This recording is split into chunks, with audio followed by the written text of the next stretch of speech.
Hello friends, welcome back to our channel learn with Edu Funda. Friends, मैं लेके आ गया हूँ, जैसे बताया था मैंने आपको कि प्रैक्टिस सेट लेके आऊँगा जो प्रीवियस ईयर होगा। इसमें सारे क्वेश्चंस होंगे, हिस्ट्री, ज्योग्राफी, मैथ्स और आपका रीजनिंग की, मतलब पूरा आपका कवर करा दिया जाएगा, जिससे आपको एक ओवरव्यू मिल जाए कि एग्जाम में कैसे क्वेश्चन देखने को मिल सकते हैं और किस लेवल के क्वेश्चन आते हैं। फ्रेंड्स, क्वेश्चन जो पूछे गए थे लास्ट ईयर, जो मतलब लास्ट टाइम जब भी एग्जाम हुआ था, इसका एनटीपीसी 2017 में हुआ था, तो उसमें क्वेश्चन बहुत बेसिक थे मैथ्स और रीजनिंग के। बस आपको क्या होता है कि टाइम आपको मैनेजमेंट करना कुल सीखना है। यहाँ पे क्वेश्चन इजी रहेंगे, बस क्वेश्चन का जो नंबर होगा वो ज़्यादा होगा, उसको कम टाइम में करना होता है। टाइम पिछले जितना ही रहेगा, आपको 90 मिनट ही मिलेंगे, पर पिछली बार क्या था, आपको क्वेश्चंस कम अटेम्प्ट करने थे। अब क्या होगा, क्वेश्चन बढ़ जाएंगे और टाइम भी उतना ही रहेगा। तो वही जो है आपको मैनेजमेंट कुल देखना है कि प्रैक्टिस इतनी अच्छी करिए कि जो छोटे छोटे क्वेश्चन रहेंगे उनको जल्दी जल्दी सॉल्व करने की कोशिश करिए। कुछ एक आधे क्वेश्चन होंगे जो आपको थोड़ा टाइम टेकन हो सकते हैं, पर मैक्सिमम क्वेश्चन ऐसे रहेंगे जो ट्रिकी होंगे और बहुत ही कम समय में होने, बस आपकी प्रैक्टिस अच्छी होनी चाहिए। तो फ्रेंड्स, वही सब क्वेश्चन लेके आ गया हूँ प्रीवियस ईयर का ही। 25 क्वेश्चन मिलेंगे, आपको व्यू मिल जाएगा कि हाँ मैथ्स से कैसे क्वेश्चन पूछे गए थे, रीजनिंग कैसे क्वेश्चन थे, और जो जीएस वाले हैं वो कैसे क्वेश्चन थे। चलिए शुरू करते बिना किसी देरी के। और वीडियो पसंद आए, आपको देखने के बाद लग जाए कि हाँ बढ़िया था सब कुछ, तो आप इसको लाइक, शेयर और सब्सक्राइब कर दीजिएगा चैनल को, हमारे अगर चैनल पर नए हो तो, और इसको शेयर जरूर करिएगा फ्रेंड्स। और एक बात और, ये तो ऐसे बीच बीच में आपको प्रैक्टिस सेट मिलती रहेगी, और बाकी हमारी जो टॉपिक वाइज क्लास चलती है वो अब रेगुलर एक एक क्वेश्चन, एक एक टॉपिक आपको मिलता रहेगा। चलिए देखते हैं हमारा क्या रहने वाला पहला क्वेश्चन प्रीवियस ईयर का। पहला पूछा गया था, पहले जनवरी 2017 का ही कि शिफ्ट का पेपर है, मुझे याद नहीं है कौन सा पेपर है, मतलब कौन सी शिफ्ट का है, पर एनटीपीसी सीबीटी 2 का ही है। चलिए देखते हैं क्या पूछा गया था। निम्नलिखित संख्याओं में से कौन सा सअभाज्य संख्या है। फिर से आप ध्यान देने वाली बात है कि सअभाज्य किसे बोलते हैं, सअभाज्य इसको इंग्लिश में बोलते हैं को प्राइम। क्या बोलते हैं, को प्राइम, को प्राइम नंबर्स। अगर आपको नहीं पता है को प्राइम नंबर किसे कहते हैं तो नहीं हो पाएगा। बाकी अगर पता है आपको को प्राइम, तो बस देखते ही मतलब कि मुश्किल से इसको 20 सेकंड लगे सॉल्व करने क्वेश्चन को प्राइम नंबर वो होते हैं जिनमें कुछ भी कॉमन नहीं होता, जिनका एचसीएफ जो होता है 1 होता है, मतलब कि उनमें कुछ भी ऐसा ना हो जो कॉमन। जैसे आपका अगर मैं बात करूँ 12 और 6 में, तो 6 और 12 में क्या है, 6 इसमें भी है और इसमें भी 6 है, तो एक को आपका को प्राइम नहीं है, क्योंकि इसमें एचटीएफ जो है आपका 6 आ रहा है। और जैसे यहाँ पे अगर 3 और 5 कर दो, ऐसे 3 और 5 में, तो ये आपका को प्राइम है, क्योंकि इसमें देखिए न 3 में कुछ कॉमन है और न ही 5 में, मतलब इन दोनों में कुछ भी कॉमन है, तो यहाँ पे सिर्फ एचसीएफ का क्या है, 1 है। तो ऐसे ही हमको क्वेश्चन, ऐसे ही ऑप्शन देखने कौन सा ऐसा ऑप्शन है जिसमें कुछ भी कॉमन नहीं है, सिर्फ उसका एचसीएफ जो है 1 निकल रहा हो। तो चलिए देखते हैं एक बार ऑप्शन से। 21 और 42 में क्या कॉमन है फ्रेंड्स, यहाँ पे एचसीएफ इसका 21 निकल जाए, क्योंकि 21 ये हो गया और 21 गुणे 2 मतलब ये हो जाता है, तो दोनों में 21 कॉमन हो गया। एचसीएफ उसे ही कहते हैं जो दोनों में कॉमन होता है। मैक्सिमम बड़ी से बड़ी संख्या जो दोनों में कॉमन हो वही आपका एचसीएफ होता है। तो यहाँ तो कॉमन दिख गया, तो यहाँ आपका को प्राइम नहीं है, क्योंकि यहाँ पर को प्राइम होने के लिए क्या होता है, एचसीएफ 1 होना चाहिए। यहाँ पे देख सकते हैं आप 12 और 7, तो सही आपका ऑप्शन जो है यहाँ पे 12 और 7 ही है, क्योंकि इसमें 12 और 7 में कुछ भी कॉमन नहीं है। यहाँ पे 12 और 7 के फैक्टर में कुछ ऐसा कुछ भी नहीं आएगा जहाँ पे आपका कुछ कॉमन देखने को सिवाय 1 के। जैसे यहाँ पे हम लोग कर सकते हैं 1 गुणे 12 कर सकते हैं, और 7 के लिए क्या कर सकते हैं 7 गुणे 1, तो 1 यहाँ पे दोनों में कॉमन दिख रहा है, तो यानी कि आपका जो एचसीएफ है यहाँ पे 1 है, और कंडीशन में सेटिस्फाई यही कर रहा है। तो को प्राइम नंबर आपका कौन सा हो गया, यही सिर्फ एक ऐसा पेयर है ये वाला आपका जिसमें कुछ भी कॉमन नहीं दिख रहा है, और सिर्फ 1 है जो हमारा कंडीशन फुलफिल कर रहा है। बाकी अब 3 और 8 18 देख सकते हैं, 3 ही कॉमन है दोनों में।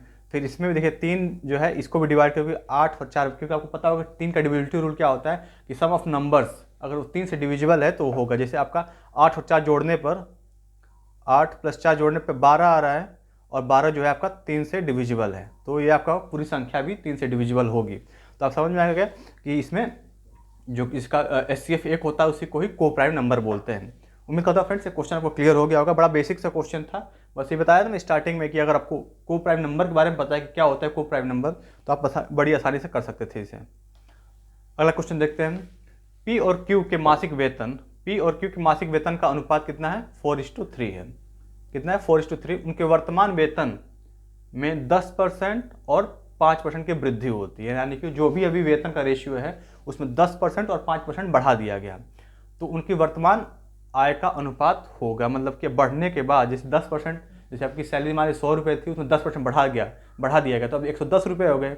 तो पहले कुछ और रेशियो था, अब कुछ और रेशियो हो गया, तो वही बताना कि अब जो नया रेशियो बना है ये कौन सा रेशियो है, क्या होगा वो। तो अब पहले हमारा रेशियो क्या था, 4:3 का। फ्रेंड्स ये 4:3, इसको थोड़ा सा कैलकुलेशन इजी करने के लिए हम लोग इसमें जीरो ऐड कर देते हैं, ताकि जो कैलकुलेशन जैसे 10% बढ़ाना है हमको, यहाँ दिख रहा है कि 10% बढ़ाना है, अगर 4 का 10% बढ़ाएंगे तो थोड़ा सा पॉइंट में वैल्यू आएगी।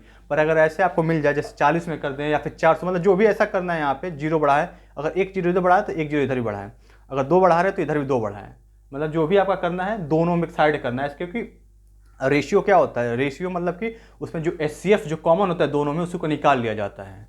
जैसे मान लें यहाँ पे 3 से हम लोग दो ऊपर नीचे गुणा कर दें दोनों साइड,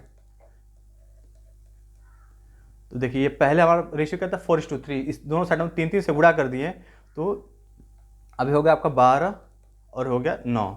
रेशियो अब फिर काट देंगे, इसको शॉर्ट करेंगे तो फिर वही हो जाएगा, यानी कि इसमें जो हम लोग HCF अगर निकाल लेते हैं इन दोनों का, तो चीज़ें क्या होती है रेशियो में कन्वर्ट हो जाती है। इसलिए हम लोग अगर यहाँ पे 4:3 को हम 40:30 कर दे तो भी कोई डिफरेंस इसमें नहीं होने वाला, कोई इसमें बदलाव नहीं होने वाला है, क्योंकि अल्टीमेटली कट उठ के वह रेशियो वही आ जाएगा 4:3 का। चलिए थोड़ा सा मैं इसको क्लियर कर दूं। चलिए देखते हैं, तो मान लेता हूँ मैं 40:30 कर रहा हूँ, 40 मान लेता हूँ पहली संख्या है और दूसरी जो है 30 है।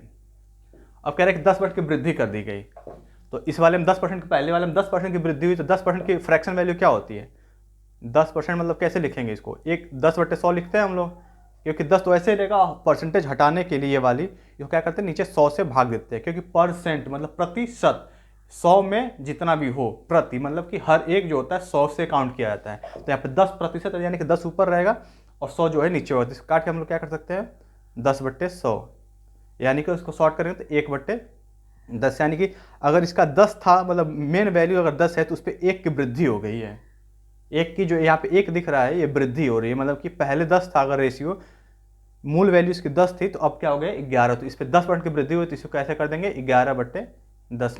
फ्रेंड थोड़ा सा हो सकता है अगर नहीं पढ़े हो इसके बारे में, मुझे नहीं लगा कि ये आपको आता नहीं हो, क्योंकि सब बहुत बेसिक चीज़ें होती है, आपको ऑलरेडी सब पता होगी, फिर मैं एक बार समझाने की कोशिश करता हूँ, जिनको नहीं पता हो क्या पता हो वो क्लियर हो जाए यहाँ से देखने के बाद।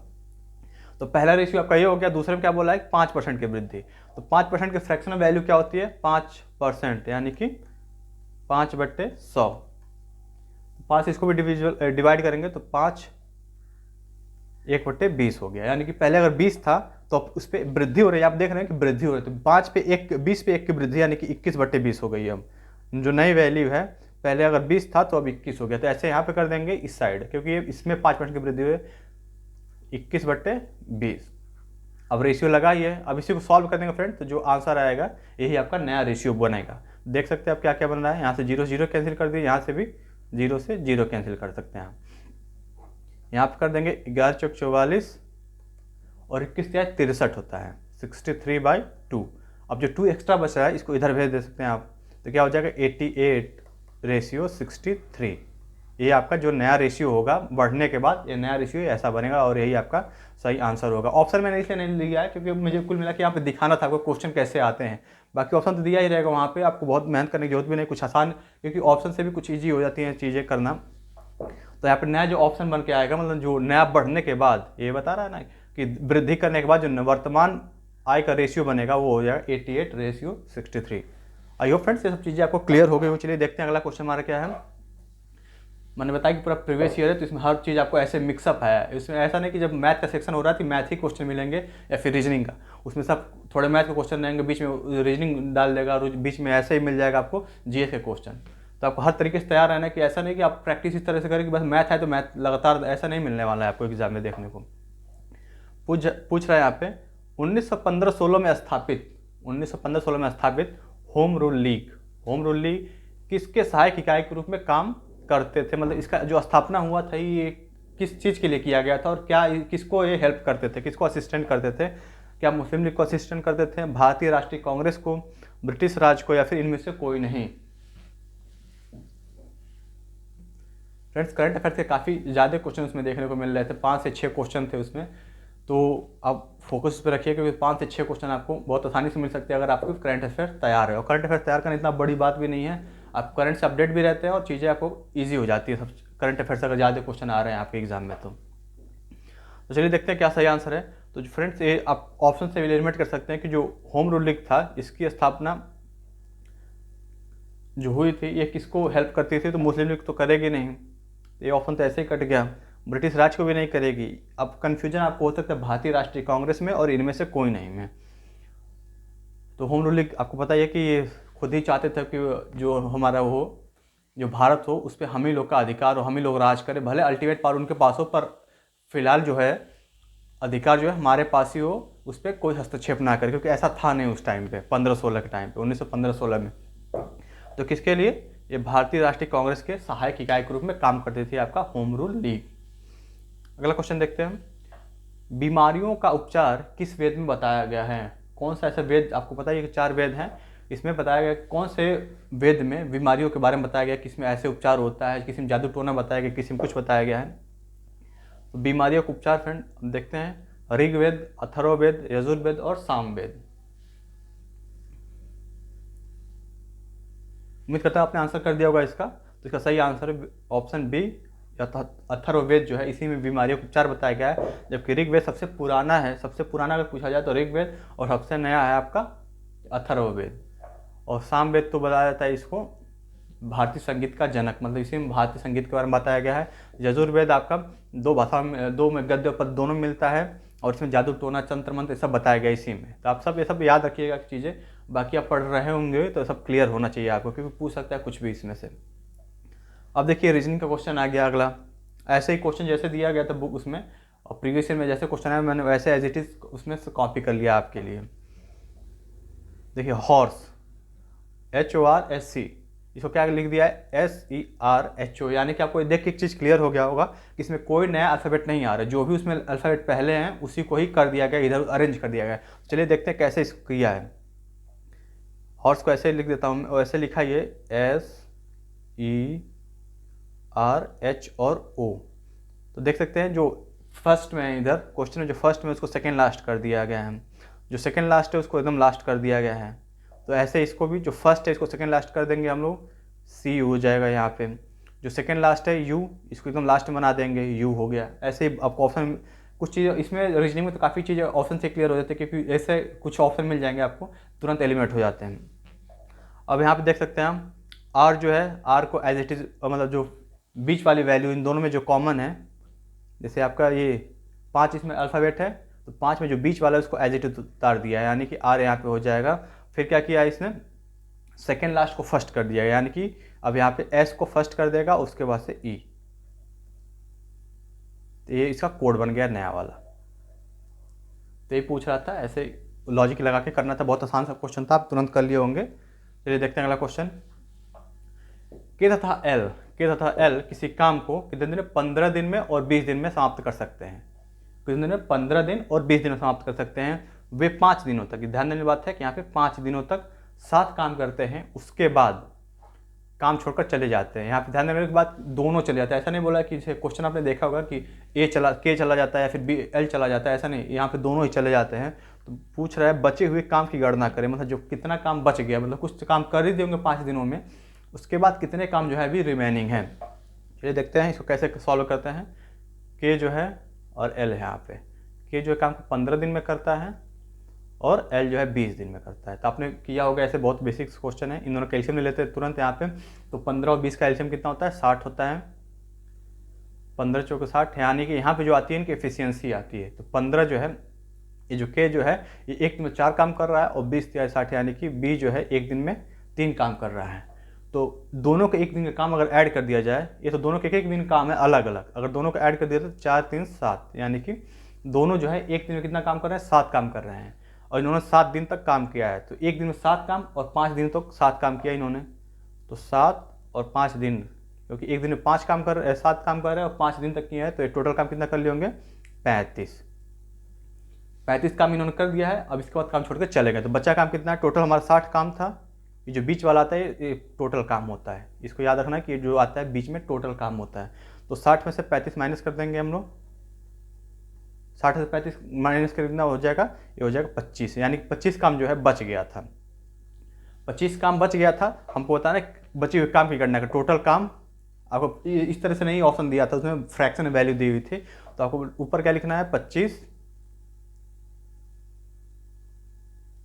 और टोटल काम कितना था हमारा 60। इस तरह से फ्रैक्शन वैल्यू थी, आपको मैंने ऑप्शन नहीं दिया इसलिए थोड़ा सा कंफ्यूज नहीं होना कि किस तरह, डायरेक्ट आपको 25 नहीं बताना था उसमें से। तो 5 से काट देंगे, 5 बचे 25 और 5 12 हैं 60, यानी कि जो रिमेनिंग काम है इतना काम बच गया है। इतना काम कह रहा है, बचे हुए काम की गणना कर, तो बचा हुआ काम जो है ऐसे देखा जाए डायरेक्ट वैल्यू में तो 25 है, और फ्रैक्शन वैल्यू में देखा जाए टोटल से कंपेयर में तो आपका 5/12 हो जाएगा। उम्मीद करता हूँ ये भी क्लियर हो गया होगा आपको। अब देखिए टीचर को एक कोड कर दिया है, कोडिंग वाला क्वेश्चन आप जानते ही होंगे, रीजनिंग का है। कोड को क्या टीचर क्या किया, कोड किया किस तरह से 8412745 कोडित किया गया है। तो चीटर को यहाँ पे एक बार और फिर से नोटिस करने वाली बात है कि जो टीचर में जितने भी अल्फ़ाबेट है, जो अल्फ़ाबेट है वही अल्फ़ाबेट आपको चीटर में भी देखने को मिलना है। तो इसका कोड भी जो होगा जैसे जैसे है बस कॉपी करना, तो कॉपी पेस्ट करने वाला क्वेश्चन है, बहुत आसान सा क्वेश्चन होता है ये भी।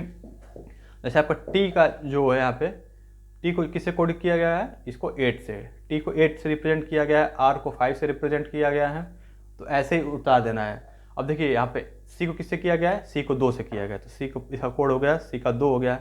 एच को किससे किया गया है, लास्ट का थर्ड लास्ट है, एच तीसरे नंबर पे यहाँ पे, तो यहाँ पे तीसरे नंबर पे क्या कोड है 7। ई सेकेंड लास्ट है 4, ये क्या है स्टार्टिंग से थर्ड वाला है।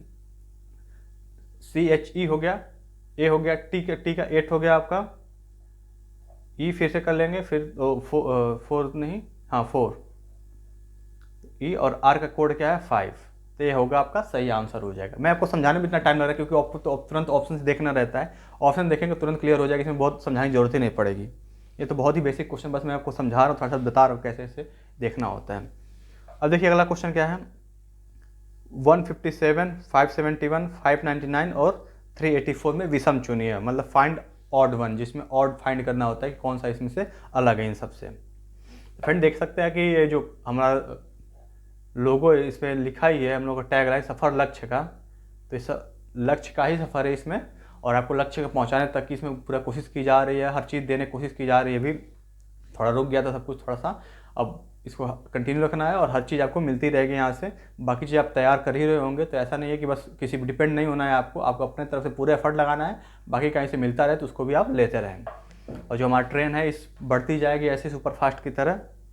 फिर देखते हैं क्वेश्चन क्या है, पूछा है कौन सा अलग है, तो इसमें अलग देखने के लिए क्या क्या हो सकता है, डिविजिबिलिटी रूल हो सकता है आपका, स्क्वायर एंड क्यूब्स हो सकते हैं, सम ऑफ नंबर्स हो सकता है, या फिर ऐसा हो सकता है कि जैसे इन सबका सम सेम आए, किसी एक का डिफरेंस आए, या फिर कोई स्क्वायर क्यूब करके उसमें कुछ +-1 किया होता है, या फिर प्लस जो भी कर सकता है। तो यहाँ पे ऐसा कुछ देखने को नहीं मिल रहा है कि कहीं ये स्क्वायर के आसपास है, तो हो सकता है डिविजिबिलिटी रूल हो, इसमें देख सकते हैं। तो 7 5 12 1 13, यहाँ पे 13 आ रहा है, 7 5 12 1 13 भी 2, अगर ऐसा होता तो तीनों सब बराबर हो जाते हैं, एक कोई अलग होता है। आप देखिए 9 9 18 5 23 होता है, ये भी नहीं हो गया।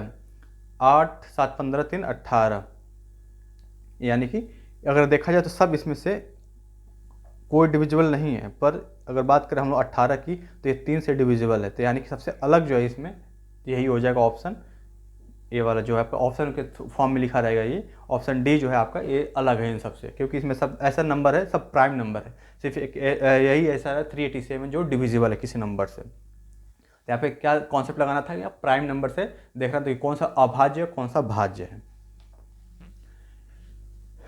एक फल के 8 डिब्बे जो हैं 9600 रुपये में खरीदे जाते हैं। कितने रुपये में, 9600 रुपये में खरीदे जाते हैं। 5 डिब्बे को 10% लाभ पर, इसमें 5 डिब्बे को 10% लाभ पर, और शेष जो 3 डिब्बे हैं, क्योंकि टोटल 8 डिब्बे थे, वो 10% हानि पर यहाँ पे बेचा जाता है, यहाँ पे बेचा लिखा है, बेचा जाता है। तो कुल पर शुद्ध लाभ ज्ञात किया है, ओवरऑल देखा जाए, क्योंकि उस पर कुछ लाभ हुआ है कुछ पर हानि हुई है, तो हमको ओवरऑल बताना है कि कितने लाभ हुआ है उस पर। इसको लगाने के कई तरीके हैं, पर जो मुझे आसान लगता है, जो आपको भी मुझे लग रहा है कि जल्दी करने के लिए सही रहेगा, वो है आपका एलिगेशन। एलिगेशन को पता है कि ओवरऑल जब पूछा जाता है तो वहाँ पे 2 दे देगा, फिर लास्ट में पूछेगा ओवरऑल क्या है, तो ओवरऑल वाले पे एलिगेशन लगाना सही रहता है। तो देखिए यहाँ पे आपने पता होगा कि यहाँ पे प्रॉफिट या फिर लॉस लिखा जाता है, फिर यहाँ पे प्रॉफिट या लॉस रहता है, यहाँ पे भी प्रॉफिट या फिर लॉस, और यहाँ पे रहती है क्वांटिटी, या फिर क्वांटिटी देगा, या फिर क्रय मूल्य, या फिर सीपी जिसे बोलते हैं कॉस्ट प्राइस, वो दे देता है। तो 2 तरह के क्वेश्चन बनते हैं प्रॉफिट लॉस से रिलेटेड, या तो सीपी दे दिया रहेगा स्टार्टिंग में, यहाँ पे मतलब कुछ देता है कि इस कुछ वस्तुओं का दाम इतना रुपये है, कुछ वस्तुओं को इतना रुपये है और ओवरऑल इस पर इतने का पड़ रहा है, तो इस तरह से, या फिर रेशियो दे देगा कि 5 वस्तुएं हैं, 4 वस्तुएं, इस तरीके का। तो यहाँ पे जो दिया हुआ है रेशियो, सामान का जो मात्रा है, क्वांटिटी, उसको लेकर बनाना है। चलिए देखते हैं। तो 10% का लाभ हो रहा है, फिर 10% की हानि हो रही है। 10% का लाभ, 10% की हानि, पूछ रहा है कि ओवरऑल, तो आप मान लेंगे एक्स, कुछ नहीं पता हमको क्या है, क्योंकि बीच में ओवरऑल रखा जाता है और पहले 5 पे, तो पहला 5 क्योंकि लाभ हुआ है 5 पे, तो लाभ वाले के नीचे लिखना है, क्योंकि यहाँ पे लाभ हुआ है, ये लाभ वाला है, और दूसरा हानि वाला, तो हानि वाले के नीचे उसकी क्वांटिटी है। तो हानि कितने पे हुई है? हानि हुई है आपकी 3 पे। उम्मीद करता हूँ फ्रेंड्स आपको ये पता होगा कि एक्स कैसे निकालते हैं। चलिए मैं दिखा देता हूँ फिर भी। एक्स बराबर होता है, जैसे ऐसे कुछ बीच वाला निकालना होता है, अगर ओवरऑल निकालना, तो पहले क्या है, इन दोनों को गुणा करते हैं, इन दोनों का आपस में गुणा करते हैं, फिर इन दोनों का आपस में गुणा करते हैं, और लास्ट में इनके जो क्वांटिटी है, यानी कि 5 और 3 8 से भाग दे देंगे। तो 8 से तो भाग देना कन्फर्म है, 8 यहाँ पे अपॉन 8 कर देंगे। अब 10 × 5 = 50 हो गया है, तो यहाँ पे एक पॉजिटिव लिखेंगे क्योंकि यहाँ पे प्रॉफिट हुआ है 50%। और यहाँ पे देखिए 10 × 30, लेकिन ये नेगेटिव में है, हालांकि ये जोड़ा जाता है, पर अगर हानि होता है, लॉस होता है, तो वहाँ पे माइनस करना पड़ेगा, क्योंकि यहाँ पे नेगेटिव साइन है वहाँ पे। तो 10 × 30 हो गया, ये पॉजिटिव में है आपका, ये नेगेटिव में, तो घटेगा ही और पॉजिटिव साइन रहेगा, तो 20 हो जाएगा, 20/8 परसेंट में ही रहेगा सब कुछ ये। अब 8 से भाग दे देंगे, तो हम क्या करेंगे, 8 दूनी 16, बचा है 4, यानी कि पॉइंट लगा के 40 हो जाएगा, 8 × 5 = 40, यानी कि उसको प्रॉफिट कितने का होगा, ओवरऑल कितना प्रॉफिट होगा, 2.5 रुपये का, 2.5% का उसका प्रॉफिट हो जाएगा इस पूरे में। ये जो है सौदा किया, उस पर बेच रहा है, घटा के बढ़ा के, जितना प्रॉफिट लॉस हुआ है, तो ओवरऑल उससे फ़ायदा कितना हुआ, 2.5% का। उम्मीद करता हूँ क्लियर हो गया होगा, क्योंकि ये सब तो बेसिक क्वेश्चन आपको आ ही रहे होंगे। बताया ना फ्रेंड्स, ये सब क्वेश्चन बेसिक ही रहेंगे, बस आपको टाइम मैनेजमेंट करना है कि जितना जल्दी से जल्दी कर पाएँ। क्वेश्चन बहुत लेंदी नहीं रहेंगे और बहुत कैलकुलेटिव नहीं रहेंगे आपके। अभी नहीं कि बहुत बड़ा पढ़ने में दिखेगा कि 5 लाइन का क्वेश्चन ही, ऐसा नहीं रहेगा। ऐसे छोटे छोटे क्वेश्चन रहेंगे, बस आपके प्रैक्टिस इतनी होनी चाहिए और हर क्वेश्चन पे कमांड होना चाहिए, आपको हर क्वेश्चन आना चाहिए, तब आप आसानी से करेंगे और आपका सिलेक्शन एकदम श्योर और सिक्योर रहेगा। चलिए देखते हैं अगला क्वेश्चन। हबल का नियम संबंधित है। हबल, आपने हबल सुना होगा ना, अगर नहीं सुना है तो आप आज सुन जाएंगे पक्का। का नियम संबंधित है ऊष्मा से, यहाँ पे ये वल्सर रहेगा, ऊष्मा से, ऊर्जा से, खगोलीय से, या फिर गति से। और अगला क्वेश्चन, माजुली द्वीप किस राज्य में स्थित है। तो देख सकते हैं कितना बेसिक सा क्वेश्चन दोनों ही है। अगर आप पढ़े होंगे थोड़ा सा ध्यान से, तो आपको बहुत ही अच्छे से क्लियर होगा। ये हो सकता है कि थोड़ा सा मतलब लेवल हल्का बढ़ा दे, 5-10% बढ़ा के आए इस बार, क्योंकि वो उस टाइम दूसरा था, इस टाइम का दूसरा है सब सीन। पर ऐसा नहीं रहेगा कि बहुत ज़्यादा कठिन बना दे पेपर। पेपर कठिन नहीं होना है, क्योंकि टाइम में अगर कठिन कर देगा तो फिर टाइम में नहीं हो पाएगा, और टाइम में नहीं हो पाएगा तो सिर्फ आप ही के साथ नहीं, बहुत लोगों के साथ 5-10% लड़के होंगे जो उस टाइम में कठिन पेपर को भी सॉल्व कर पाएँ। मैक्सिमम का तो अटेम्प्ट ही नहीं हो पाएगा पूरा। चलिए देखते हैं सही आंसर क्या है। तो फ्रेंड्स आपको पता है हबल का टेलीस्कोप है, तो खगोलीय से रिलेटेड है, मतलब कि खगोल विज्ञान से ये संबंधित है। अब माजुली द्वीप पता है आपको कहाँ पे होगा, असम में एक तैरता हुआ द्वीप है ये, वो ब्रह्मपुत्र नदी में ही पाया जाता है। ये पाया जाना स्थित है, पाया क्या जाता है, स्थित है। तो आपको याद रखना है कि माजुली द्वीप कहाँ पे है, ये आपका असम में। चलिए देखते हैं अगला क्वेश्चन। वह छोटी से छोटी संख्या ज्ञात कीजिए, छोटी से छोटी संख्या ज्ञात कीजिए जिसे 1456 में जोड़ने पर 4, 5 और 6 से विभाजित हो जाता है। मतलब कौन सी छोटी से छोटी संख्या जोड़े, ऑप्शन में दिया ही है, इसलिए मैंने ऑप्शन दे दिया यहाँ पे, जिसे 1456 में जोड़ने पर वह 4, 5 और 6 से डिविजिबल हो जाए। फ्रेंड्स सबसे आसान इसका तरीका क्या है कि आप डिविजिबिलिटी रूल लगा सकते हैं। आप देखिए 56 जो है, इसमें कुछ तो जोड़ना है, तो पक्का है कि कुछ जोड़ना है। अब ऑप्शन देखते हैं क्या जोड़ा जाए। अगर 5 से डिविजिबल है तो 5 डिविजिबिलिटी का रूल क्या है कि लास्ट में 0 या फिर 5 हो। तो देखिए यहाँ पे 1, 4, 5 और 6। ऑप्शन से अगर मैं उठाऊँ, अगर मैं यहाँ पे 6 रख देता हूँ, मान लीजिए ऑप्शन ए उठा रहा हूँ मैं, 6 रख देता हूँ, तो 6, 6, 12 यानी कि 2 आ जाएगा। तो 2 आ जाएगा तो 5 से डिविजिबल है नहीं, क्योंकि 5 से डिविजिबल होने के लिए लास्ट में 0 या फिर 5 होना चाहिए। तो गलत हो गया ऑप्शन। दूसरा अगर मैं उठाता हूँ 61 ऐड करता हूँ यहाँ पे, तो मान लीजिए यहाँ पे 61 ऐड कर दूँगा यहाँ पे, तो ये 6 एक साथ हो जाएगा। तो यहाँ पे भी कोई ऐसा नियम नहीं है, तो ये भी गलत हो जाएगा आपका। अगर 44 ऐड करता हूँ यहाँ पे, तो 44 से बात बन सकती है। देखिए क्योंकि लास्ट में 0 आ ही जाएगा, इसमें ऐड कर देता हूँ मैं। 6, 4, 10, 5, 4, 9, 1, 10, 6, 4, 10, 5, 4, 9, 1, 10 और 4, 1, 5 और 1, यानी कि ये ऐसे ही नंबर हो गए। एक ऐसी संख्या बनेगी जो 4 से भी, 5 से और 6 से, क्योंकि अब देखिए एक बार क्रॉस वेरीफाई कर लेते हैं हम लोग। 4 से डिविजिबिलिटी का रूल क्या है कि लास्ट 2 डिजिट, तो लास्ट 0 तो डिविजिबल होता ही है, तो 4 वाला तो क्लियर ही है, 5 वाला क्लियर हो गया, क्योंकि 0 और 5 होना तो 0 5 भी है। और 6 से डिविजिबिलिटी का रूल क्या है, 6 से कोई संख्या कब डिवाइड होता है, जब वो 2 और 3 से डिविजिबल होता है, 2 से और 3 से। तो 2 से लिए 2 का नियम क्या है कि लास्ट में या तो इवन नंबर हो या फिर 0 हो, तो 0 भी इवन नंबर ऐसे कह सकते हैं। तो लास्ट में देखिए कि 0 है तो कटेगा ही, क्योंकि 0 ऐसी संख्या जो सबसे डिविजिबल होती है।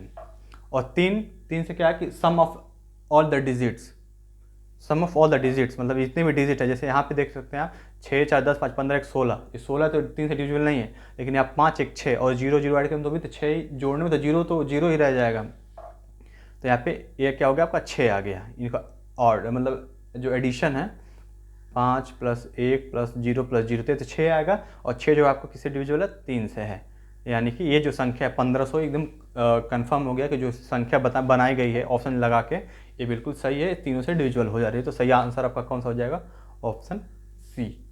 और 16 भी कर लेंगे, अगर ये वाला ऑप्शन अगर दिमाग में भी आता है कि अच्छा इसको भी देख लेते हैं, तो आप ऐड करेंगे, फिर 6 6 12 आ जाएगा, लास्ट में 2 हो जाएगा। 2 कभी 5 से डिविजिबल होगा नहीं, क्योंकि जिसके लास्ट में 2 होगा वो 5 से तो डिविजिबल नहीं, भले किसी और से हो सकता हो। अगला क्वेश्चन देखते हैं हम। सरीसृप, मगरमच्छ और सांप में विषम कौन है, वही ऑड बताना है कि कौन सा ऑड है। आपको तैयार रखना है फ्रेंड्स, क्योंकि काफ़ी क्वेश्चन देखने को मिले थे, मैंने तो कम ही क्वेश्चन लेके आए आपके लिए, बस एक हर तरीके के क्वेश्चन में मैं आपको रूबरू करा रहा हूँ, हर चीज़ से वाकिफ़ हो जाए कि किस तरह के क्वेश्चन देखने को मिल रहे थे एग्जाम में। पर आपको कोडिंग वाले क्वेश्चन अच्छे से तैयार करने के, कोडिंग के क्वेश्चन मुझे लग रहा है कि 35 क्वेश्चन होंगे, तो कम 3 से 4 क्वेश्चन आपको कोडिंग के मिलेंगे, 3 से 4 क्वेश्चन आपको अल्फा वो हो जाए सीरीज वाले क्वेश्चन मिलेंगे, ऑड इवन फाइंड आउट करने वाला वो सब क्वेश्चन, मतलब जो भी क्वेश्चन देंगे कम से कम 2 से 3 तो मैक्सिमम आएंगे ही। और खासकर कुछ ऐसे टॉपिक है जैसे आपको कोडिंग डिकोडिंग हो गया, और ये हो गया आपका सीरीज वाले क्वेश्चन होंगे, अल्फ़ाबेटिकल सीरीज या फिर नंबर सीरीज, उससे भी काफ़ी क्वेश्चन देखने को मिलते हैं, तो आपको तैयार रखना है सब चीज़ों को। तो इसमें बताना है कौन सा ऑड है। देख सकते हैं आप, छिपकली, मगरमच्छ और सांप, ये तीनों ही सरीसृप हैं, पर सरीसृप एक कोई ये तो जाति को रिप्रेजेंट करता है, ये जो है कोई जीव है, मतलब जीव जंतु जो भी कह सकते हैं ये है, बाकी सरीसृप इनमें सबसे अलग हो जाएगा। ये सब सरीसृप के अंदर तीनों आते हैं, जैसे मान लीजिए आपने सिलॉक पढ़ा होगा, तो यहाँ पे छिपकली हो जाएगी, आपका मगरमच्छ हो गया, सांप हो गया, ये सब जीव हैं। पर ये जो सरीसृप है तो कोई जीव है नहीं, ये तो ग्रुप को रिप्रेजेंट कर रहा है, एक जाति को रिप्रेजेंट कर रहा है, इसलिए सबसे अलग हो जाएगा। 135 छात्रों की एक कक्षा में कितने लड़के हैं, ध्यान देने 135 छात्र हैं। 135 छात्रों की एक कक्षा में लड़कों की संख्या लड़कियों की संख्या की कितनी है, 2 गुनी है। जो भी लड़के हैं वो लड़कियों की 2 गुनी है, मतलब अगर लड़के 1 हैं, लड़कियां 1 है तो लड़की कितनी है, 2 गुनी, यानी 2 है। इस तरीके से वार्षिक परीक्षा होता है, एनुअल एग्जाम होता ही है, 1/6 लड़के, 1/6 बॉयज और 1/3 गर्ल्स जो है क्या हुआ, अनुत्तीर्ण हो गए, फेल हो गए सब। उन छात्रों का प्रतिशत ज्ञात कीजिए जो परीक्षा में उत्तीर्ण हुए हैं, यानी कि जो पास हुए हैं। अनुत्तीर्ण में से क्या होता है, फेल हो जाना। चलिए देखते हैं क्या कैसे क्वेश्चन बना रहा है। चलिए एक मिनट टाइम दे देता हूँ, थोड़ा सा क्वेश्चन दम बिल्कुल नहीं है, बहुत आसान सा क्वेश्चन है, बस आपकी कमांड होनी चाहिए हर चीज़ पे। इस बार सिलेक्शन लेना है आपको, क्योंकि आप CBT 2 की तैयारी कर रहे हैं, तो आप इस लेवल पे आ चुके होंगे, ये सब क्वेश्चन आपको बहुत आसानी से आ जाए। बस आपको क्या है, टाइम मैनेजमेंट करना है, आप इसके लिए क्या करें, मॉक टेस्ट देते रहें और ज़्यादा से ज़्यादा क्वेश्चन की प्रैक्टिस करते रहें। और GS को इग्नोर नहीं करना है, क्योंकि GS बहुत ही बड़ा मेजर रोल प्ले करने वाला है आपके एग्जाम के लिए। 50 क्वेश्चन मतलब अगर आप मैथ के 50 क्वेश्चन हो तो 50 में से आप 50 करने की पॉसिबिलिटी काफ़ी रहती है, काफ़ी लड़के 50 में 50 कर सकते हैं। अगर बात करें GS की, तो GS में मुझे लग रहा है 50 में अगर 40 कर लिए आप तो बहुत ही अच्छा, मतलब बहुत अच्छी तैयारी तो 40 हो पाता है। कुछ हो सकते एक आधे एक्सेप्शनल मिल जाए जो 42 43 45 तक सही कर पाए, पर मैक्सिमम यही होता है कि 35 30 तक क्रॉस हो जाए तो यही लगता है कि बहुत अच्छा मैंने तैयारी करके आया था और बहुत अच्छा करके आया हूँ। तो इससे पूरा ध्यान देना है, क्योंकि GS जो होता है बहुत ही एक बड़ा फैक्टर प्ले करता है आपको सिलेक्शन के लिए, क्योंकि इस पर लोग कम ध्यान देते हैं और यहाँ पे तो ध्यान देना ही पड़ेगा, क्योंकि ये तो बहुत ही इंपॉर्टेंट है इसी के लिए। चलिए देखते हैं क्या क्वेश्चन होना है। 135 छात्र हैं, इसमें लड़कों की संख्या जो है लड़कियों की संख्या की 2 गुनी है, अगर बॉयज़ और गर्ल्स यहाँ पे हैं, बॉयज़ और गर्ल्स। अगर गर्ल्स x हैं तो बॉयज़ कितने हो जाएंगे, 2x। बॉयज़ जो है 2 टाइम्स है किसके, गर्ल्स के। और क्या करें, ये दोनों की मिल के बराबर किसके हो रहे हैं, 135 के। तो इनको दोनों को ऐड कर देंगे, क्योंकि यही जो है रेशियो की वैल्यू इस तरीके से दी हुई है और नंबर्स में 135 छात्र थे। इनको दोनों को बराबर कर देंगे, क्योंकि दोनों सेम ही है, बस रेशियो का एक बात है और एक नंबर्स का। इन दोनों को जोड़ के क्या कर देंगे, 135 के बराबर कर देंगे। 3x बराबर कितना हो जाएगा, 135। मैं एक एक स्टेप समझा रहा हूँ ताकि आपको क्लियर हो जाए कैसे सोल्यूशन हुआ है इसका। अब 3 से देखिए, बताया था 3 का डिविजिबिलिटी रूल क्या होता है कि sum of all numbers must be divisible by 3। तो देखिए 5 3 8 1 9, 5 3 8 1 9, तो 9 से हो गया। तब अब 3 से मतलब सोचना ही नहीं है कि डिविजल होगा कि नहीं, तो 3 से डिवाइड करिए इसको। 3 चौक 12 बचा 1, 3 5 15, यानी x की वैल्यू कितनी हो गई, 45। अब देखते हैं लड़के कितने थे, 2x, तो 45 दूनी 90, यानी कि 90 लड़के हैं और 45 लड़के हैं आपकी लड़कियां हैं। बॉयज़ हो गए और ये हो गए गर्ल्स, कितने हो गए 45। इनको ऐड करके देख भी सकते हैं, 90 45 135 होता भी है। अब क्या कर रहा है, वार्षिक परीक्षा में 1/6 लड़के क्या हो गए आपके, 1/6 लड़के और 1/3 लड़कियाँ क्या हो गई, अनुत्तीर्ण हो गए। हमको निकालना क्या, इसको दो तरीके से कर सकते हैं, या तो फिर एक बड़े इसका 90 के 1/6 निकालें और यहाँ पे 45 का 1/3 निकालें। तो ऐसा कुछ करने की जरूरत नहीं, डायरेक्ट हम लोग इसका अपोजिट निकालेंगे। क्योंकि देखिए यहाँ पे 1/6 बोला है, यानी अगर 6 टोटल लड़के हैं तो उसमें एक फेल हो गया है, एक लड़के फेल हो गए थे, यानी 5 पास हुए होंगे। तो डायरेक्ट हम लोग इसका 5/6 निकाल देंगे, इसका डायरेक्ट 5/6 निकाल देंगे। और यहाँ पे 45 दिया है, तो इसमें कितने लड़के फेल हुए हैं, यानी कि 1/3 मतलब 1/3 जो लड़कियाँ हैं फेल हुई हैं, अनुत्तीर्ण हो गई हैं। यानी कि अगर टोटल 3 लड़कियाँ थी उसमें से एक फेल हो गई, तो पास कितने हुए होंगे, 3 में से 2 पास हुई होंगी, टोटल कितने में से 3 में से। तो डायरेक्ट इसे हम क्या निकाल देंगे, 2/3 निकाल देंगे। तो हमको डायरेक्ट मतलब घटाने की जरूरत नहीं पड़ेगी, डायरेक्ट हम लोग का यहाँ से आंसर बन जाएगा। अब कर सकते हैं यहाँ पे, जो काटिए 6 का नम 6 3 6 5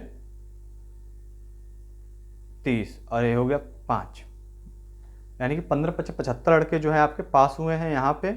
और यहाँ पे देख सकते कितने लड़के पास हुए हैं, 15 बार में कट जाएगा, 15 दूनी 30 लड़कियाँ यहाँ पास हुए हैं। तो पूछा गया हमसे कि छात्रों का प्रतिशत बताए जो पास हुए हैं। तो हम पास वाले छात्र कितने हुए, यहाँ 75, यहाँ पे 30 है, 75 30 ऐड कर लेंगे हम, कितना हो जाएगा 115। 75 और 30 देख लीजिए एक बार आप भी, 5 को दोनों का ऐड करना है, 7 3 10, 115 नहीं सॉरी 105 होगा। देखिए मैं गड़बड़ कर रहा था, ऐसे ही हो सकता है आप भी गड़बड़ कर दे, तो आपको थोड़ा ध्यान देना है। 105 जो है टोटल छात्र जो है, लड़के और लड़के दोनों मिला के 5 छात्र जो है पास हुए हैं। और पूछा कितने प्रतिशत, तो प्रतिशत निकालने के लिए क्या होता है कि टोटल अपॉन जितना हम लोग पास हमको कंडीशन दिया हुआ है। तो 105 जो है पास हुए हैं, 105 पास हुए कितने में, 135 में से, और प्रतिशत निकालने के लिए मल्टीप्लाई 100 कर देते हैं। थोड़ा मैं क्लियर कर दूँ ये सब चीज़ें, बहुत ये सब समझ में तो आ ही रहा होगा, बस मैं आपको दिखा रहा हूँ सोल्यूशन कैसे। और ये तो लिखना है तो इस टाइम लग रहा है मुझे करने में, बाकी आप तो बहुत ही उस्ताद हैं, ऐसा तो बहुत जल्दी कर लेंगे आप लोग। अब देखिए सॉल्व करते हैं हम लोग। यहाँ पे कैसे काट सकते हैं लोग, 5 से, क्योंकि 5 लास्ट में आया तो 5 से कटेगा, वो दोनों ही ऑप्शन कटेगा आपको। 5 दूनी के 10 बचा 3, फिर हो गया 5 7 35, 5 इसको भी काट देंगे, 5 दूनी 10 5 1 नम 5। अब देखिए क्या हो रहा है, अब प्रतिशत निकालना है। यहाँ पे एग्जैक्ट जो ऑप्शन भी दिया था वो किसमें, पॉइंट में दिया हुआ था। 3 से काट देंगे, 3 7 21, 3 9 27, यानी कि 700/9। या तो ऐसे ऑप्शन में दे देगा या फिर ऐसे इसको सॉल्व करें, जैसे आप कर सकते हैं। 9 8 72 होता है, तो उसे 8 बार नहीं 7 बार 9 7 63, बचा आपका कितना 7 बचा, फिर 9 7 63, यानी कि 77 पॉइंट समथिंग ये आंसर होगा। ऑप्शन देख के आप कर लेंगे। इतने लड़के जो है ओवरऑल पास हुए हैं, 105 जो लड़के हैं, ये पूछा गया कितने प्रतिशत छात्र पास हुए थे, तो 77% के पॉइंट कुछ करके आपका पास हुए, तो ऑप्शन में आप कर लेंगे। बहुत आसान सा क्वेश्चन है, उम्मीद करता हूँ क्लियर हो गया आपको। बस ऐसे ही समझना था कि क्वेश्चन कैसे कहता है। अगर आप चाहते हैं तो यहाँ से भी निकालते हैं, जैसे अब मैं बताया था 1/6 लड़के फेल हो गए, तो फेल मतलब कि 90 का 1/, बहुत लड़के ऐसे करेंगे कि 90 जो आया था उसका 1/6 निकालेंगे पहले, तो 15 हो गया। अब फिर इसको 90 घटाएंगे तो 75 आएगा, तो वही डायरेक्ट हम लोग यहाँ से निकाल दिया कि 1/6 ना निकाल के 5/6 निकाल, ताकि जो हमारा फेवरेबल कंडीशन है जो हमसे पूछा जा रहा है डायरेक्ट वही निकल के आए। उम्मीद करता हूँ क्लियर हो गया। चलिए अगला देखते हैं क्वेश्चन। यदि P और Q का अनुपात, यदि P और Q का अनुपात कितना है 4:3 है, तथा एलसीएम इनका 36 है, तो P + Q की वैल्यू पूछी गई थी और ये आपको बताना था। P + Q मतलब इनका योग जो होगा किसके बराबर होगा। और अगला क्वेश्चन है एक उत्पाद का क्रय मूल्य जो है 27,120 रुपये में बेचने पर 13% का लाभ होता है। अच्छा, क्या क्रय मूल्य निकालना है, हमको बेच दिया गया कितने में, 27,120 रुपये में, और उसमें फ़ायदा हुआ है हमको 13% का। तो देखते हैं क्या आंसर होना है इसका। यदि पी और क्यू का अनुपात कितना है, 4:3 है। आपने पढ़ा होगा ये एलसीएम और एचसीएफ का फॉर्मूला जो होता है, कुछ फॉर्मूला होता है और कुछ ऐसे डायरेक्ट लग जाता है। तो रेशियो क्या होता है यहाँ पे मैंने बताया था स्टार्टिंग वाले क्वेश्चन में, हालांकि वो एलसीएम से संबंधित नहीं था, पर वहाँ बताया था कि जो उसमें रेशियो जो होता है उसमें से एचसीएफ उसका निकाल दिया जाता है। एचसीएफ निकाल देने से, जिसमें दोनों में कॉमन है तो उसको निकाल देंगे आप, तो वो रेशियो बदल जाता है। तो मान लेते हैं हम लोग यहाँ पे ए था और इसको मान लेंगे 3a, यानी कि यही ए जो है कॉमन है दोनों में, इसको निकाल दिया जाता है तो रेशियो बदल जाएगा, और यही ए से मल्टीप्लाई कर दिया जाएगा तो वो नंबर निकल जाएगा। तो मान लेते हैं दो संख्या हमारे पास 3a और 4a और 3a है, तो इसका एलसीएम निकालेंगे तो हम कैसे निकालेंगे, अगर कॉमन नहीं कुछ है तो 12 हो जाएगा, और जो कॉमन होता है उसको एक बार लिखते हैं। जो कॉमन नहीं रहता है एलसीएम को पता होगा कैसे निकाला जाता है, जैसे अगर मैं 3 और 5 का एलसीएम निकाल तो डायरेक्ट हम लोग 15 बता देते हैं इसका, ऐसे हो गया। तो ये तो मतलब नहीं, यहाँ पे बस बता रहा हूँ मैं आपको। तो 4a और 3a का एलसीएम कितना हो जाएगा, जो कॉमन नहीं उसको तो लिख देंगे डायरेक्ट, और जो कॉमन उसको एक बार लिखेंगे, ये हो जाएगा इन दोनों का एलसीएम। इन दोनों का एलसीएम कितना हो जाएगा, 12a। अब क्वेश्चन के हिसाब से कितना एलसीएम दिया है हमारे पास, 36, यानी कि 12a जो रेशियो के हिसाब से बना है और रियल में क्या है 36 है, तो इससे हम निकाल सकते हैं ए की वैल्यू निकल जाएगा हमारा 12×3 = 36, यानी कि ए बराबर हो गया आपका 3। तो पहली संख्या कितनी हो जाएगी, संख्या निकालने की जरूरत नहीं है, पूछा गया है क्या p + q का। p हाँ नहीं संख्या, क्योंकि p और q जो है यही संख्या को ही रिप्रेजेंट कर रहा है यहाँ पे। तो यहाँ पे 3 से गुणा कर देंगे यहाँ पे, तो 4×3 = 12 हो जाएगी पहली संख्या में, यानी p जो है आपका 12 हो गया, और q 3×3 = 9। अब यही पूछा गया p + q, तो इनको जोड़ देंगे 12, 8, 20 और 21, यानी कि जो सही आंसर हो जाएगा आपका 21 हो जाएगा। फ्रेंड्स, हो सकता है आपको समझाने में मुझे टाइम लग रहा है, बताने में टाइम लग रहा है, पर इतना कठिन तो क्वेश्चन बिल्कुल भी नहीं था, तुरंत ऐसे बोलने की जरूरत भी नहीं पड़ी, तुरंत मन ही में कैलकुलेट कर सकते थे इसे आप। और एक उत्पाद का क्रय मूल्य जो है इतना है, क्रय मूल्य निकालना है, उसका एचसीएफ दे दिया है। इसको निकालने का सही तरीका यह है कि 13% का प्रॉफिट होता है, प्रॉफिट कभी भी उस पर होता है क्रय मूल्य पे। तो क्रय मूल्य अगर 100 मान लेते हैं हम लोग, तो 100 पे 13% का प्रॉफिट हो गया, तो यानी कि 113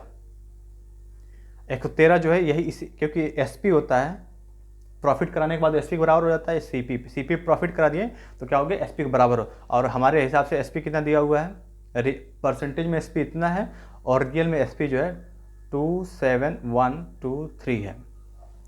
इसको कैलकुलेट करना है, इसको कैलकुलेट करके बताइएगा, आप लोग कमेंट बॉक्स में आंसर करिएगा, क्योंकि कैलकुलेशन है तो कैलकुलेशन कर सकते हैं आप लोग आसानी से, कुछ इसमें रहने गया, बस यही निकाल देना, यहाँ पे निकल जाएगा जो भी, और वो 100% के बराबर वही सीपी हो जाएगा।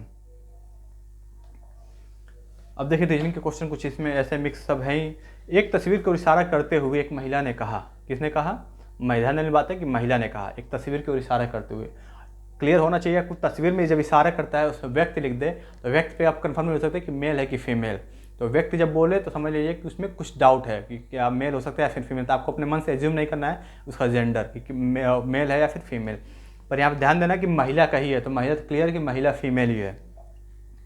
देखिए जैसे मान लीजिए महिला है, महिला का हम लोग नेगेटिव से रिप्रेजेंट करते हैं, और किसी व्यक्ति को मान लीजिए तस्वीर है, यही ये तस्वीर है, और ये महिला जो है कह रही है, क्या कह रही है, यह मेरे दादाजी के, तो ये महिला यही है। एम लिख देता हूँ मैं यहाँ पे ताकि आपको क्लियर हो कि एम नहीं बल्कि एफ लिख देता हूँ ताकि नहीं, तो देखिए एफ लिख देता हूँ यहाँ पे, फीमेल यही कह रही है। यह मेरे दादाजी के इकलौते बेटे थे, दादाजी मतलब क्या, इसके पापा होंगे, पापा के भी पापा होंगे, उसी को उन्हीं को दादाजी बोलेंगे। दादाजी के इकलौते बेटे, इकलौते बेटे यानी दादाजी इकलौते में पापा का बेटा, मतलब पापा का बेटा क्या होता है, खुद का भाई तो होगा, यानी कि जो ये है लड़का ये क्या है, इसी का भाई है। तो पूछा गया तस्वीर का व्यक्ति उस महिला का क्या लगता है, तो यानी कि ये जो व्यक्ति है, पापा क्या बोला है इसमें, दादाजी के इकलौते बेटे, इकलौते बेटा मतलब कि सिर्फ उसके दादा ही, मतलब कोई और नहीं है, मतलब उसके पापा ही है, कोई और उनका भाई या बहन नहीं है। तो हो गया पापा का बेटा, इकलौते बेटे का बेटा मतलब इसका भाई होगा। तो पूछा क्या है, संबंध बताना महिला का उस व्यक्ति वाले जो तस्वीर वाला व्यक्ति है, तो उसका क्या हो जाएगा, भाई हो जाएगा। ऑप्शन डी आपका बिल्कुल सही आंसर हो जाएगा। बहुत आसान सा क्वेश्चन था। अगला देखते हैं, चावल कार्बोहाइड्रेट अंकुरित बताना है कि क्या, इसमें एनालॉजी वाला क्वेश्चन आपने पढ़ा होगा ये। और अगला क्वेश्चन है आपका, WWF का पूरा नाम क्या है? WWF आपने वो देखा होगा, एक फाइटिंग में आती थी पहले WWF, वो नहीं है, यहाँ पे कुछ और ही है। चलिए देखते हैं क्या है। चावल में फ्रेंड्स कार्ब्स मिलते हैं, कार्बोहाइड्रेट जो होते हैं बहुत ही ज़्यादा मात्रा में मिलती है, जबकि अंकुरित जितनी भी चीज़ें होती है, जैसे आपका बीन्स जितने भी अंकुरित हो गए, यानी कि जो स्प्राउट्स होते हैं, उसमें क्या मिलता है? प्रोटीन जो है बहुत अच्छा उसका सोर्स होता है प्रोटीन का। चावल हो गया आपका कार्ब सोर्स, और अंकुरित जितनी भी चीज़ें होती है उसमें प्रोटीन बहुत अच्छा मिलता है। तो ये एनालॉजी लगा करनी थी। और WWF का पूरा नाम क्या है? Web world federation, world wild life fund, world wild life federation, या फिर वर्ल्ड वेब फेडरेशन। आसान सा क्वेश्चन नहीं कह सकता हूँ, क्योंकि ये सब चीज़ें ऐसी होती है, फैक्ट होता है, अगर पता है तो ठीक है, वरना अब तुक्के में सही निकल जाए तो अलग बात है। इसका सही आंसर होता है friend world wild life fund. Fund याद रखना है, फेडरेशन नहीं याद रखना है। फंड याद रखना है, क्योंकि ऑप्शन सब मिल सकता है, पर आपको फंड वाला यही चूज करना है। परम शून्य ताप होता है, परम शून्य मतलब कि एब्सोल्यूट जीरो जो ताप होता है, वो किसे कहाँ से कहाँ का वेरिएशन होता है? 0 से 273 डिग्री सेल्सियस से कम, मतलब कि ये माइनस बता रहा है कि 0 से -273 डिग्री सेल्सियस कम, मतलब कि वो माइनस रिप्रेजेंट कर रहा है सब जगह। 0 से 295 डिग्री सेल्सियस, 0 से 300 डिग्री सेल्सियस, या फिर 255 डिग्री सेल्सियस। और पढ़ा होगा, बहुत ही बेसिक क्वेश्चन है, तो 7th 8th में पढ़ा होगा आपने इसके बारे में। तो जो एब्सोल्यूट जीरो होता है वो 0 से -273, 0 से 0 डिग्री सेल्सियस से 273 डिग्री सेल्सियस के बीच में होता है, माइनस की बात होती है। तो उम्मीद करता हूँ क्लियर हो गया, किसमें समझाना था नहीं। 15 आदमी किसी काम को 60 दिन में पूरा करते हैं। अपने फ्रेंड्स, मुझे उम्मीद है कि आपको लग गया होगा पेपर जो लेवल या उस समय का जो लेवल था बहुत ही बेसिक था, और इससे हो सकता है कि 10% बढ़ा के लेवल आए। ऐसे जो क्वेश्चन है, क्वेश्चन तो काफ़ी ऐसे ही देखने को मिलेगा, हो सकता है कि 4 5 या 10 क्वेश्चन, 5 क्वेश्चन मैक्सिमम, क्योंकि 35 क्वेश्चन ही आने हैं आपके, तो 5 से 7 क्वेश्चन ऐसे होंगे जिनका थोड़ा सा लेवल आपको हाई लगे। पर जो आपकी तैयारी है, जिस हिसाब से हमने तैयारी कर रखा है, उस हिसाब से वो क्वेश्चन कुछ भी नहीं होंगे। बस आपको क्या होना चाहिए कि कैलकुलेट एक कम टाइम में, एक मैनेजमेंट टाइम में आपको वो सब क्लियर करना होता है। तो वही सब करना। देख सकते हैं कि अभी एक भी क्वेश्चन ऐसा नहीं मिला जो बहुत ही बड़ा या फिर बहुत ही लेंदी देखने को मिलेगा। आसान सा क्वेश्चन था, बस ऐसे ही क्वेश्चन मिलेंगे। आपकी प्रैक्टिस इतनी अच्छी हो कि ताकि देखते ही कुछ क्वेश्चन जो है आपके मन में कैलकुलेट हो जाए। अब कुछ कुछ क्वेश्चन पे आपको पेन और पेपर का ही यूज करना पड़े। 15 आदमी किसी काम को 60 दिन में पूरा करते हैं। यदि 5 आदमी और काम पर लगा दिए जाएं तो काम कितने दिन पहले पूरा हो जाएगा? तो देखिए, 15 आदमी जो हैं किसी काम को 60 दिन में पूरा करते हैं, यानी कि टोटल काम इतना हो गया। आपको कह रहे 5 आदमी और आ जाए, पहले 15 थे, 5 आदमी और हो गए, यानी कि 20 हो गए। ये कितने दिन में काम करेंगे पहले क्लियर हो जाए। तो 20 तिहाई 60, यानी कि 20 तिहाई 60, यानी कि 45 दिन में ये लोग काम जो है कर लेंगे। यानी कि 5 आदमी बढ़ने की वजह से 15 दिन पहले पूछा गया कितने दिन पहले हो जाएगा, तो जब पहले लग रहा था 60 दिन, अब लग रहा है 45 दिन, सिर्फ 5 लोगों के बढ़ने की वजह से। तो यानी डिफरेंस कितने दिनों का आ गया? 15 दिन का। तो ये पूछ रहा था कितने दिनों का अंतर आ जाएगा, कितने दिन पहले पूरा, यानी कि 15 दिन पहले जो है काम पूरा हो जाएगा, सिर्फ 5 लोगों के बढ़ने की वजह से। उम्मीद करता हूँ कि ये भी क्लियर हो गया होगा आपको। भारत में किसी राज्य के राज्यपाल, भारत में ध्यान देना, किसी राज्य के राज्यपाल के रूप में नियुक्ति के लिए निर्धारित न्यूनतम आयु सीमा क्या है? यानी कि एक राज्यपाल को बनने के लिए मिनिमम एज कितनी होनी चाहिए? 30 साल, 25 साल, 35 साल, या फिर 45 साल? ये भी बहुत आसान सा क्वेश्चन है। चलिए इसका डायरेक्ट आंसर ही बताता हूँ मैं आपको। सही आंसर हो जाएगा 35 साल। अब क्या रखना है कि प्रेसिडेंट, वाइस प्रेसिडेंट और गवर्नर, ये 3 जो ऐसे हैं जिनकी एज जो होती है 35 होनी चाहिए मिनिमम। इससे कम होगा तो एलिजिबल ही नहीं है उसके लिए।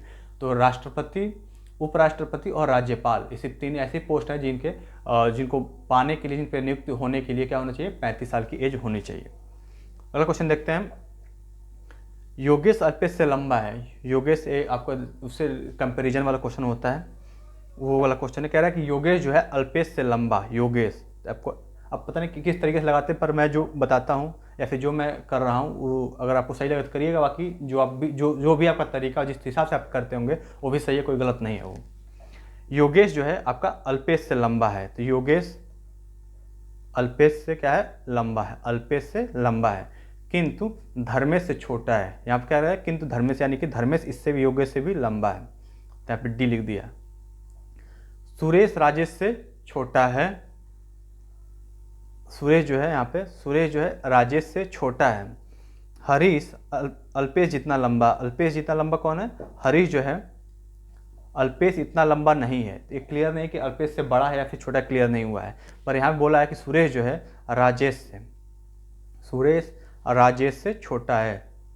राजेश से छोटा कौन हो गया, सुरेश। अब क्लियर है। और यहाँ पे क्या है कि आपका हरीश जो है अल्पेश इतना लंबा नहीं है। रमेश धर्मेश से लंबा है, रमेश जो है आपका धर्मेश से लंबा है, और रमेश, अच्छा रमेश यहाँ पे नहीं, अच्छा ये राजेश है, ठीक है उसे छोड़िए। रमेश जो है धर्मेश से लंबा क्योंकि सुरेश से छोटा है। रमेश धर्मेश से लंबा, रमेश जो है आपका यहाँ पे रमेश कर देते हैं, ये राजेश है आपका। रमेश धर्मेश से लंबा, ये क्योंकि सुरेश से छोटा, थोड़ा सा मुझे लग रहा है यहाँ पे कुछ और होना चाहिए, जबकि हो सकता है, जबकि रमेश जो है धर्मेश से लंबा है, तो रमेश को चलिए लंबा बना देते हैं हम लोग। रमेश जो है धर्मेश से लंबा जबकि सुरेश से छोटा है, जबकि सुरेश से छोटा है, तो सुरेश यही है आपका, सुरेश, सुरेश से छोटा है। और सुरेश जो है किससे छोटा है, सुरेश जो है आपका छोटा है किससे, राजेश से, तो राजेश यानी कि यहाँ पे होगा इन सबसे बड़ा है राजेश। क्या पूछ रहा है, इन सभी में सबसे छोटा कौन है, कितने हो गए सब, ये हो गया, सबसे छोटा इसमें कौन हो गया, इसमें सबसे छोटा हो गया अल्पेश। एक लाइन में मिसिंग लगा रही है, हरीश अल्पेश इतना लंबा नहीं है, हरीश अल्पेश इतना लंबा नहीं है, तो यानी कि हरीश सबसे छोटा पूछा है, तो हरीश इसकी इतना लंबा नहीं है, यानी कि इससे भी छोटा है, यानी कि सबसे छोटा पूछा गया इसमें। इन सभी में सबसे छोटा कौन है, सब में छोटा हो जाएगा आपका हरीश। थोड़ा सा क्वेश्चन कह सकते हैं कैलकुलेटिव था, दिमाग लगाने वाला था, क्योंकि इसमें काफ़ी सारे नाम दे दिए हैं, और ऐसे डायरेक्ट नहीं बोला कि इससे लंबा उससे लंबा नहीं, थोड़ा सा मिक्स कर दिया क्वेश्चन को। तो ये थोड़ा सा हो सकता है टाइम ले ले आपका, टाइम मतलब कि कहीं से बचाएंगे तो कहीं कहीं क्वेश्चन पे देना ही पड़ेगा आपको, तो यही सब क्वेश्चन हो सकते हैं जहाँ पे 1 आधे मिनट आपको देना पड़ जाए। तो उम्मीद करता हूँ क्लियर हो गया होगा, क्योंकि ऐसे करना मुझे आसान लगता है, पता नहीं कैसे करते होंगे, पर मुझे ऐसा बहुत ही आसानी से हो जाता है। ये थोड़ा सा इधर उधर लिखा था, वहाँ पे थोड़ा सा वर्डिंग गलत हो गई थी, क्योंकि कदम में समझ में आया था क्योंकि कहाँ से आ गया इसमें। चलिए देखते हैं अगला क्वेश्चन। अब लास्ट के 2 क्वेश्चन रहेंगे, 25 क्वेश्चन मैंने लाया था, लास्ट के 2 क्वेश्चन और रह गए हैं, देखते हैं क्या है। सैम रोजी का पति है, ये भी ब्लड रिलेशन का क्वेश्चन है। ब्लड रिलेशन से 3 से 4 क्वेश्चन आए थे, मैंने 2 से 3 क्वेश्चन को ऐड किया है मैं। सैम रोजी का पति है, जो सैम है, सैम किसका पति हो गया, रोजी का। आपको पता है कि जब रिलेशनशिप में रहते हैं, यानी कि मैरिड रहते हैं, उनको डबल हम लोग जिससे दिखाते हैं, डबल इस लाइन से, और बाकी प्लस और माइनस को पता ही होगा, प्लस जो होता है मेल के लिए रिप्रेजेंट करता है, और माइनस जो है फीमेल को। तो सैम जो है रोजी का पति है। जीनी रीता और रोजी की माँ है, जीनी जो है रीता और रोजी की, तो रोजी यानी कि रोजी, ये तो रीता कौन सी है, रोजी है, ये हो गई रीता। रीता की माँ कौन है, जीनी, जीनी यानी कि जे, जीनी क्लियर है, क्योंकि देखो रोजी की माँ है, तो रोजी तो क्लियर है कि पति है उसका, लेकिन यहाँ पर रीता वो नाम से हम लोग नहीं क्लियर करेंगे कि जेंडर उसका। रीता जो है ये पॉसिबिलिटी है कि फीमेल ही हो, पर यहाँ पे ऐसा नहीं बोला है कि फीमेल ही है, तो रीता और रोजी की माँ कौन होगी, जीनित। जीनित माँ होने का मतलब कि फीमेल है। वह राम रीता का पिता है, राम जो है रीता का पिता, यानी कि ये दोनों जो है, जीनी का हस्बैंड कौन हो गया, राम। थोड़ा सा नाम कॉम्बिनेशन इधर उधर है, राम और जीनी, कुछ समझ में नहीं आ रहा है। क्या बोला है, राम रीता का पिता, यानी कि इन दोनों का पिता कौन हो गया, राम हो गया। राम का सैम से क्या संबंध है, राम का सैम से ये बताना है हमको। से मतलब कि सैम उसको क्या बुलाएगा, मतलब राम को जिसके बाद से लिखा रहता है वही हमको पता करना होता है कि वो क्या बुलाएगा सामने वाले को, यानी कि सैम जो है क्या बुलाएगा इसको, किसको, राम को। तो राम का क्या हो जाएगा, वो ससुर हो जाएगा, यहाँ पे ससुर जो जाएगा कौन होगा, सैम का ससुर कौन हो गया, राम। ये पूछा गया था कौन सा संबंध है उसमें। अगला क्वेश्चन देखते हैं। पृथ्वी की सतह पर पलायन वेग होता है, बहुत ही फैक्ट क्वेश्चन है और बहुत ही आसान सा क्वेश्चन है, आपने पढ़ा होगा जरूर इसके बारे में।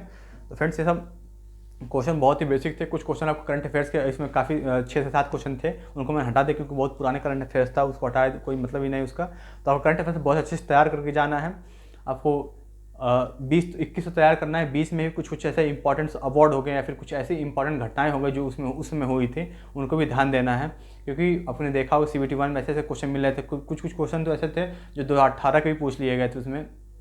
तो आपको कुछ ऐसे इवेंट्स होते हैं जो कोई समिट हो गया, वो सब आपको याद होना चाहिए। और फेमस जो अवार्ड्स होते हैं वो आपको क्लियर होना चाहिए कि कौन कहाँ पे और किसको मिला था।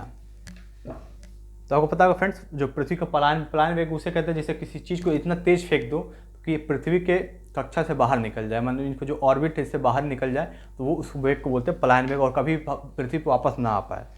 तो ये जो होता है पृथ्वी के लिए 11.2 किलोमीटर पर सेकेंड, यानी कि 1 सेकेंड में अगर 11.2 किलोमीटर की स्पीड से किसी चीज़ को फेंक दिया जाए तो पृथ्वी पर दोबारा आएगी नहीं। तो हालांकि इतना पॉसिबल तो नहीं यहाँ पर फेंकना, कुछ ऐसे कोई फेंक नहीं पाएगा इतना तेज़।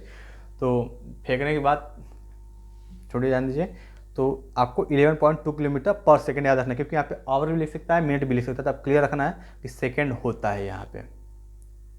उम्मीद करता हूँ फ्रेंड्स ये सब सारे क्वेश्चन जो है आपको क्लियर हो गए होंगे, क्योंकि यहाँ पे जितने भी क्वेश्चन थे बहुत ही बेसिक क्वेश्चन थे। और बेसिक से ये नहीं करना है आपको कि बहुत आसान पेपर था, पेपर आसान नहीं था।